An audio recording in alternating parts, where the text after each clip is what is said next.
अस्सलाम वालेकुम। जिस टाइम की स्टोरी सुनी है दिल बहुत परेशान है। सोचना कैसे कैसे बेवकूफ लोग ने एडी एडी वड्डी बेवकूफ़ी कर देंगे, बाद च उन्होंने पछताना पैंदा। लेकिन इस पछतावे का क्या फायदा जो तुहाडे हत्थ च कोई शै ना रहे। दुबई च अगर तुसी ट्राला चलाते हो 1.5 to 2 लाख रुपया तुहाडी तनख्वाह है, साल बाद तुसी पाकिस्तान टुर जाते हो। अल्लाह ताला ने तुहानू औलाद दी है, हिदमतगार बीवी दी है, फिर भी तुसी किसी दी गल्लां च आ जाओ तो किड्डे बेवकूफ हो तुसी। अंकल कहते मैं दुबई ट्राला चलाता सा तो बड़े खुश सा, मैं अपनी जिंदगी ते जनानी मेरी रज के हिदमत करती सी। कहते मेरी एक हाला इंग्लैंड होंदी है, ਉਹਦੇ ਨਾਲ ਮੇਰਾ ਬਹੁਤ ਰਾਬਤਾ ਸੀ। ਹਾਲਾ ਅਕਸਰ ਜਦੋਂ ਸਾਲ ਬਾਅਦ ਆਉਂਦੀ ਸੀ ਪਾਕਿਸਤਾਨ, ਉਦੋਂ ਹੀ ਮੈਂ ਵੀ ਛੁੱਟੀ ਲੈ ਕੇ ਪਾਕਿਸਤਾਨ ਜਾਂਦਾ ਤੇ ਹਾਲਾ ਜਿੱਧਰ ਕਿਰੇ ਜਾਣਾ ਹੁੰਦਾ ਮੈਂ ਹੀ ਹਾਲਾ ਨੂੰ ਲੈ ਕੇ ਜਾਂਦਾ ਤੇ ਮੇਰੀ ਜ਼ਨਾਨੀ ਵੀ ਰੱਜ ਖਿਦਮਤ ਕਰਦੀ ਸੀ ਹਾਲਾ ਦੀ, ਕਿਉਂਕਿ ਥੋੜੇ ਬਹੁਤ ਪੈਸੇ ਵੀ ਦੇ ਦਿੰਦੀ ਸੀ ਲੇਕਿਨ ਉਂਝ ਵੀ ਚੰਗੀ ਸੀ ਹਾਲਾ। ਕਹਿੰਦਾ ਪਤਾ ਲੱਗਾ ਕਿ ਹਾਲਾ ਦੀ ਕੁੜੀ ਨੂੰ ਤਲਾਕ ਹੋ ਗਈ ਹੈ ਇੰਗਲੈਂਡ ਤੇ ਹਾਲਾ ਉਹਨੂੰ ਲੈ ਕੇ ਪਾਕਿਸਤਾਨ ਆ ਰਹੀ ਹੈ। ਕਹਿੰਦਾ ਮੈਂ ਵੀ ਪਾਕਿਸਤਾਨ ਆਇਆ, ਹਾਲਾ ਦੇ ਘਰ ਗਿਆ, ਹਾਲਾ ਨੇ ਜਾਂਦਿਆਂ ਗੱਡੀ ਦੀ ਚਾਬੀ ਮੰਨ ਦਿੱਤੀ, ਇਹ ਚਾਬੀ ਤੂੰ ਰੱਖ ਲੈ ਗੱਡੀ ਦੀ, ਜਿੱਧਰ ਕਿਰੇ ਜਾਣਾ ਹੋਵੇ ਤੇ ਤੂੰ ਗੱਡੀ ਲੈ ਜਾ ਕਰ, ਆਪਣੇ ਬੱਚਿਆਂ ਨੂੰ ਵੀ ਲੈ ਜਾ ਕਰ, ਕੋਈ ਮਸਲਾ ਨਹੀਂ ਹੈ, ਗੱਡੀ ਤੇਰੀ ਹੈ। ਕਹਿੰਦਾ मैं बड़ा खुश होया, हाला ने मैनू गड्डी दे दी है। कहता जिसले मैं हाला की कुड़ी लैके जाता सा जनानी मेरी इतराज़ करती सी, तुसी क्यों लैके जाते हो, तुहाडा नहीं बनता उन्होंने लैके जाना, मैनू आखो या हाला लैके जाए, तुसी ना खड़िया करो। कहता मैं जनानी नू अगू आखना तू मेरे ते इतबार नहीं करती, तेनू कि शक है मेरे ते। कहता नहीं शक नहीं, लेकिन तुसी ना लैके जाया करो। कहता मैं उसकी गल को ना सुननी। कहता मैं उन्होंने फरांदिया टरांदिया रहना। एक दिन कहता हाला ने शामी मैनू बहाल लिया घर, क्यों ना तेनों इंग्लैंड लै जाइए। कहता मैं क्या हाला वो किस तरह। कहता मैं बड़ा खुश होया, मैं भी इंग्लैंड जाऊँगा। कहता इंग्लैंड मैं क्या पता नहीं कि शहर है, उत्थे जाऊँगा मैनू के लाभ जाएगा, गोरियां ने उत्थे। कहता हाला मैं किस तरह जाऊँगा, तू इंज कर अपनी जनानी नू तलाक दे। कहता हाला मैं उन्होंने किंज तलाक दिया, मेरे 3 बच्चे ने। कहता तू तलाक दे, मैं अपनी कुड़ी नाल निकाह करानी है, तेनों इंग्लैंड लै जाऊँगी, तू सैट हो जाएगा, तेरे बच्चों नू मैं उत्थे लै जाऊँगी। कहता मैं आखिया चलो ये भी ठीक है। कहता मैं मेरी जनानी, कहता उदा असीं कर लांगे, कोई पैसे ऐसे देंगे, उदा बंदोबस्त कर लांगे, तू अपना सोच। तो हूँ ही जाके जनानी नू तलाक दे के। कहता मैं क्या हाला हूँ ही, कोई थोड़ा टाइम तो दिओ ना तू हूँ ही जा तो वापस आके मैनू दस तू दे आए तलाक। कहता मैं फटोफट गया, जाके जनानी सामने खिला के 3 लफज बोले। कहता जनानी उत्थे बेहोश होकर थले टै पई। टट्ठी मैं हस्पताल लैके आया, डॉक्टर चेक कराया, डॉक्टर कहता टेंशन लै गई। कहता जो ही उन्होंने होश आया उन्हें अपने वाल पटने शुरू करते, मैं तेरा विगाड़िया के सी, तू क्यों यह काम किया, मेरी कोई खिदमत कसर रह गई सी। कहता पर मैनू भी नहीं पता मैं क्यों किया। कहता कि मेरे साले बड़े गुस्से च, कहता मैं हाला दे घर आए आके मैनू मारन वास्ते। कहता अंदरों कुंडी को ना खोली, आस्ता आस्ता कहता गल जी मट्ठी पै गई। हाला ने अपनी कुड़ी नाल मेरा निकाह कराया, निकाह करा के कहता फिर हाला आपू कुड़ी नू लैके वापस टुर गई। कहता साल पूरा मैं हाला दे घर रहा, बड़ी बारी कोशिश की है अपने बच्चों नू आप घर लियावां मिल लवां। कहता लेकिन किसी ने मैनू मिलन नहीं दिता। कहता साल बाद जिसले मेरा वीज़ा आया इंग्लैंड का, मैं वीज़ा लैके इंग्लैंड टुर गया। कहता जिसले इंग्लैंड गया जाके उत्थे उन्होंने जांदियां 2 ड्यूटियां ते ला दिता मैनू। कहता डबल मैं काम करना। कहता जेड़े पैसे आवने जनानी ने अकाउंट चू कढ़ लैने।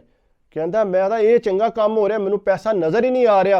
कहता मैं जे जनानी नूं आंदा अपने बच्चों वास्ते चीज़ टोरनी है, कहते खबरदार तू जे तू टोरी ते तेरा कोई हक नहीं उन्होंने बच्चों के। कहता मैं हालात आंदी सी ना तू मंगा ली इत्थे, ना मंगाण वाली गल कोई नहीं है, जेहन चू ही कढ़ दे। कहता हाला ने मेरे नाल वादा कीता सी, उन्हें आख्या पुत्तर ये नहीं आ सकते, मैं सोचिया सी आ जाणगे। हाला भी अपनी गल तू कहता फिर गई। कहता बहरहाल मैं फिर चुप कर गया, उत्थे ड्यूटी करन लग पिया, उहदे च मेरे बच्चे हो गए 3।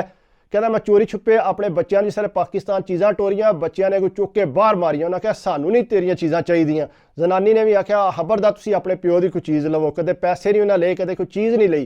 कहता एड्डी जिल्लत की जिंदगी इंग्लैंड च मैं गुजारी है। कहता जो बच्चे होए ने जनानी ने मैनू पैर की जुत्ती समझिया। कहता मेरे अंदर गुस्सा को नहीं रहा, मैं बिल्कुल जिहड़ियां गल्लां करदे सी, बच्चे भी मैनू गालां कढ़दे सी, जनानी मैनू गालां कढ़दी सी। कहता इतनी घटिया मेरी जिंदगी हो गई तो मैं शर्म नाल पाकिस्तान नहीं आउंदा। आपू ये पाकिस्तान आते सी, चक्कर ला के टुर जाते सी, मैं कदे पाकिस्तान नहीं सी आया। कहता करद्या करद्या मेरे बच्चे वड्डे होए, जेड़े को मेरे अकाउंट च भी थोड़े पैसे है मेरे बच्चों ने ट्रांसफर करके अपने अकाउंट च कर ले, मैनू को बिल्कुल कंगाल कर दिता। कहता ना मेरे को काम आउंदा, मैं बीमार रहना शुरू हो गया। कहता इससे चोखा बीमार होया मैनू फालज पै गया। कहता फालज पिया तो जनानी मेरी मैनू छड्ड गई। मैं कहता कलम कला एक कमरे च उत्थे, कहता ना मेरी कोई खिदमत करन वाला। कहता इतनी जिल्लत की जिंदगी सी। कहता फिर मेरा पाकिस्तानों जिहड़े मुड़े ने उन्हों की शादी हुई सी। कहता उन्होंने किसी बंदे थ्रू रबता कराया, उत्थे गल हुई मेरे नाल कि अब्बू जी तुसी पाकिस्तान आ जाओ। कहता मैं रोन लग पिया, ये मैनू अब्बू जी आखदे पिया, मैं तो इन्हां जो कुछ करके आए हैं। कहता नहीं अब्बू जी तुसी पाकिस्तान आ जाओ। कहता पुत्तर मैं किस तरह तुहाडे कोल, नहीं अब्बू जी तुसी आ जाओ। कहता मैं पाकिस्तान गया, मेरा जिहड़ा लादा मकान सी उहदे च इन्हां मैनू रखिया। कहता मेरे मुड़े ते मेरी नूंह ने रज खिदमत की। कहते अम्मी साडी ने आख्या कि है जो कुछ हो गया छड्डो परां, हुण अब्बू ने तुहाडे उन्हां दी खिदमत करो। कहता उन्हें इतनी खिदमत की मैं पैरां ते खलो गया। कहता मैं टुरन फिरन लग पिया उत्थे। कहता फिर मैं नमाज पढ़न जांदा, घर आंदा ते कदे मैं अपनी जनानी दा जिहड़ी आ पहली दा सामना नहीं कर सकदा कि मैं किड्डा घटिया काम कीता। ਸਿਰਫ ਇੰਗਲੈਂਡ ਦੀ ਲਾਲਚ 'ਚ ਜਿਹੜਾ ਮੈਂ ਆਪਣੇ ਬੱਚੇ ਛੱਡ ਦਿੱਤੇ, ਆਪਣੀ ਜ਼ਨਾਨੀ ਐਡੀ ਖਿਦਮਤਗਾਰ ਜ਼ਨਾਨੀ ਉਹਨੂੰ ਛੱਡ ਦਿੱਤਾ। ਕਹਿੰਦਾ ਜਿਹੜੀ ਉੱਥੇ ਜਾ ਕੇ ਮੈਂ ਜ਼ਿਲਤ ਕੱਟੀ ਆ ਮੈਨੂੰ ਪਤਾ ਹੈ, ਮਜ਼ਦੂਰੀ ਰੱਜ ਕੀਤੀ ਹੈ, ਕੁਝ ਹਾਸਲ ਨਹੀਂ ਕੀਤਾ। ਤੇ ਬੱਚੇ ਏਡੇ ਬਦਤਮੀਜ਼ ਹੈ ਮੇਰੇ, ਕਹਿੰਦਾ ਮੈਨੂੰ ਗਾਲਾਂ ਕੱਢਦੇ ਸੀ। ਕਹਿੰਦਾ ਮੈਂ ਕਿਹਾ ਮੈਂ ਕੀ ਹਾਸਲ ਕੀਤਾ ਉੱਥੋਂ ਇੰਗਲੈਂਡ 'ਚੋਂ, ਕੱਖ ਨਹੀਂ ਲੈ ਕੇ ਆਇਆ ਤੂੰ। ਕਹਿੰਦਾ ਇਹਦੇ ਨਾਲ ਮੈਂ ਪਾਕਿਸਤਾਨ ਰਹਿੰਦਾ, ਦੁਬਈ ਕੰਮ ਕਰਦਾ ਤੇ ਬੜੀ ਸੋਹਣੀ ਮੇਰੀ ਜ਼ਿੰਦਗੀ ਸੀ, ਪਾਕਿਸਤਾਨ ਛੁੱਟੀ ਜਾਂਦਾ ਤੇ ਪਤਾ ਹੁੰਦਾ ਕਿ ਮੇਰੀ ਜ਼ਨਾਨੀ ਹੈ ਕੋਈ। ਕਹਿੰਦਾ ਇਤਨੀ ਖਿਦਮਤ। ਕਹਿੰਦਾ ਉੱਥੇ ਇੰਗਲੈਂਡ ਕਹਿੰਦਾ ਉਹਨੇ ਆ ਗਿਆ ਬਰਤਨ ਹੀ ਮੇਰੇ ਕੋਲ ਧਵਾਣੇ ਨੇ, ਹਾਂਡੀ ਵੀ ਕਿਸੇ ਟਾਈਮ ਮੈਂ ਬਣਾਉਣੀ ਹੈ ਤੇ ਕਾਰ 'ਚ ਗੰਦ ਪਿਆ ਰਹਿੰਦਾ ਸੀ। ਇਤਨੀ ਜ਼ਿਲਤ ਵਾਲੀ ਮੇਰੀ ਜ਼ਿੰਦਗੀ ਸੀ। ਇਸ ਵਾਸਤੇ ਕੋਸ਼ਿਸ਼ ਕਰਿਆ ਕਰੋ ਜ਼ਿੰਦਗੀ ਜਿਹੜੀ ਆ ਆਪਣੀ ਖਰਾਬ ਨਾ ਕਰੋ। ਅਗਰ ਜ਼ਨਾਨੀ ਤੁਹਾਡੀ ਖਿਦਮਤਗਾਰ ਹੈ ਤਾਂ ਤੁਸੀਂ ਵੀ ਖਿਦਮਤਗਾਰ ਹੀ ਰਹੋ, ਤਲਬਗਾਰ ਰਹੋ ਉਹਦੇ। ਇਹ ਨਹੀਂ ਹੈ ਕਿ ਤੁਸੀਂ ਉਹਨੂੰ ਧੱਕਾ ਮਾਰ ਕੇ 3 ਬੋਲ ਬੋਲੋ ਤੇ ਸੱਟ ਦਿਓ। ਇਸ ਵਾਸਤੇ ਬਾਹਰ ਵੀ ਕੁਝ ਨਹੀਂ ਪਿਆ, ਬਾਹਰ ਕਿਹੜਾ ਦਰਖਤਾਂ ਨਾਲ ਲੈਂਦੇ ਨੇ। ਤੁਹਾਡੀ ਅਗਰ ਜ਼ਿੰਦਗੀ ਅੱਛੀ ਹੈ ਪਾਕਿਸਤਾਨ 'ਚ ਤਾਂ ਤੁਸੀਂ ਪਾਕਿਸਤਾਨੀ ਅੱਛੀ ਜ਼ਿੰਦਗੀ ਗੁਜ਼ਾਰੋ। ਇਹ ਨਹੀਂ ਕਿ ਤੁਸੀਂ ਯੂਰਪ ਆਵੋਗੇ ਜਾਂ ਇੰਗਲੈਂਡ ਆਵੋਗੇ ਤੁਹਾਨੂੰ ਸਭ ਕੁਝ ਲੱਭ ਜਾਏਗਾ। ਇਸ ਵਾਸਤੇ ਕੋਸ਼ਿਸ਼ ਕਰੋ ਆਪਣੀਆਂ ਜ਼ਨਾਨੀਆਂ ਨੂੰ ਖੁਸ਼ ਰੱਖੋ। ਜ਼ਨਾਨੀ ਜਿਹੜੀ ਆ ਤੁਹਾਡਾ ਇੱਕ ਹੱਥ ਹੁੰਦੀ ਹੈ, ਬਾਜ਼ੂ ਹੁੰਦੀ ਹੈ ਤੁਹਾਡੀ ਖਿਦਮਤ ਵਾਸਤੇ।